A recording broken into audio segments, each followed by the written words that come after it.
Ito mga bossing, mag-i-install ako ng hamba.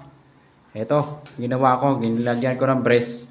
Lahat yan, lagyan ko ng bracket para hindi siya magbago yung sukat. Para pagpasok ng pintuan, hindi sasabit. So ginamitan ko ito siya ng level para diretso. Ito, hinulugan ko rin.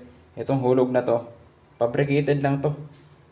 Galing sa barko, ginawa ko lang to. So sa mga nagbabarko, alam nila to kung ano ibig sabihin nito.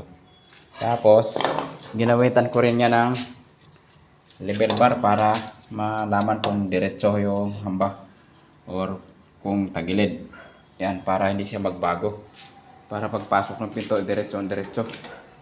Hindi sasabit. So ito, wala akong katulong. Hindi ako kumuha ng helper. So ready na to ang hahaluin ko. May simento. Siyempre yan yung gagamitin natin. Simento na yan. Tapos yan buhangin, ready na. So hahaluin ko na lang yan. Tapos dadahan-dahanin ko lang kasi wala akong katulong. Dito sa barko. Ay, sa barko kasi may katulong doon. Dito wala. So yan. Ready na siya. Lalagyan ko na lang ng hollow block sa simento. So yan yung preparasyon ko na ginawa. Kasi kailangan matapos to kasi.